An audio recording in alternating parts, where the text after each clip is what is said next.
Hi, I'm Jessica, the Children's Director here at First Pres. Thank you so much for taking the time to watch this training video, and I also just thank you so much for signing up to serve with the children on Sundays as we work to fulfill our mission to restore people and rebuild places.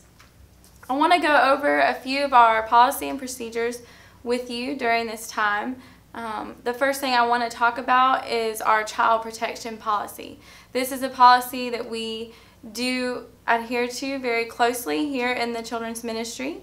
The first thing that you need to know about the policy is that it is required that 2 adults over the age of 18 are in the classroom with the children at all times. These adults are required to be non-related, and they're also required to be members of First Pres for 6 months. We also require that each volunteer completes our background check process.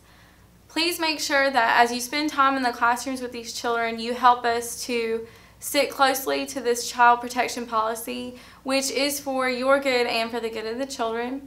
One way you can do that is to make sure that you arrive to teach at your classroom on time, and please also make sure that you stay until 2 more adults arrive to take over the next time section with the children.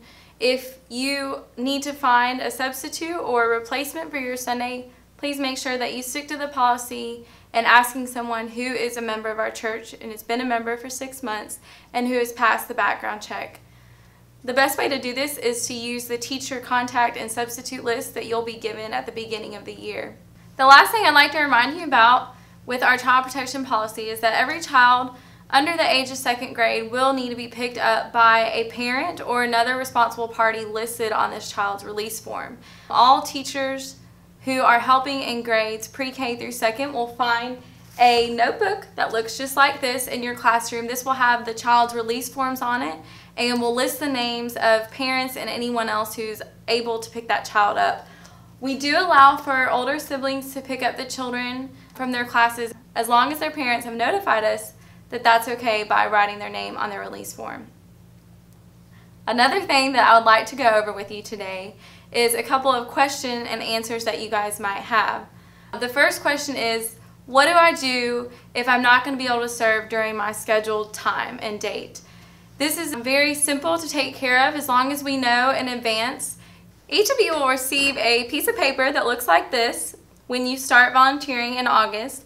This is your contact information sheet. It has all the phone numbers and emails of people that serve in the same department and the same time that you do.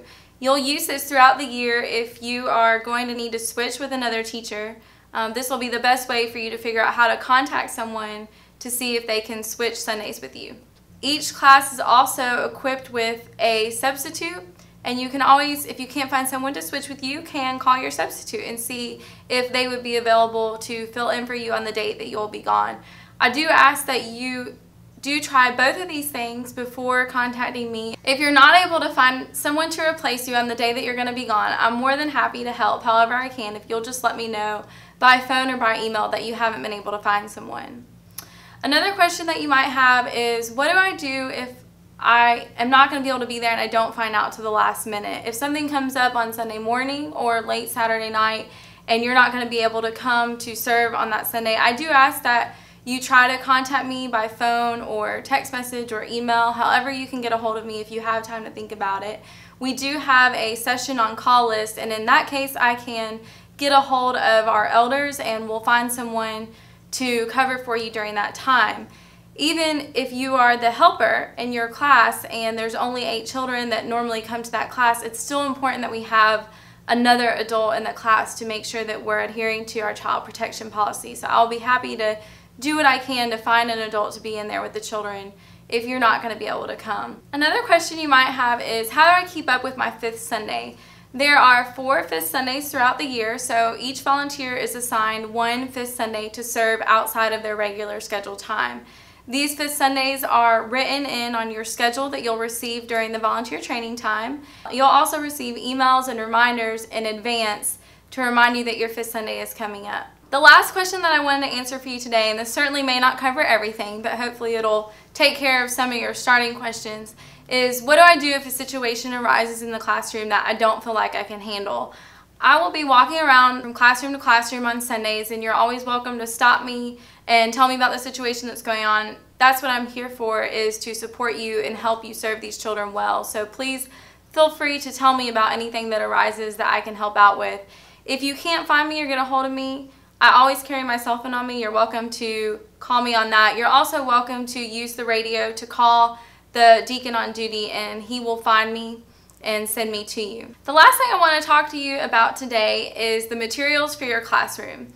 You will receive a notebook at the beginning of the year that will have your class schedule in it. This will also give you a schedule of what your time in the classroom with the children should look like. As far as what you'll need to bring on Sunday, you will need to bring your teaching manual if that's applicable to the position that you're volunteering for, and that is our catechism teachers and our Sunday school teachers. Besides that, everything else that you will need for the lesson will be set up in your room and prepared in advance for you. Each room is fully stocked with materials such as crayons, glue sticks, tape, markers, and paper. If you run out of a material, you can fill out a sheet like this. It's a classroom supplies sheet, and you can just simply check the materials that your classroom needs, and I'll come by and pick those sheets up on Monday so that I can see where I need to restock the classrooms. The best way to communicate your needs for your classroom with me is through these sheets, and you can just leave them on the counter for me. If there's anything else at all that you'd like to have for your classroom, if there's an activity that you'd like to do with your children, please feel free to email me or call me throughout the week and just let me know what materials I can get for you. I'll be happy to take care of that however I can. That's all that I'm going to go over with today. I'm sure there may be some more questions that come up or that you might have, and please know that I'm here for your support and your encouragement. I'll be happy to talk to you about any other questions that you have. And once again, I do just thank you for taking the time to watch this video, learn about how you can best serve the children and their parents, and for giving your time and your energy to serve in the children's ministry and love on these children. It's so important what you do and the time that you give, and we would not have a children's ministry without you. So I do thank you for all that you do.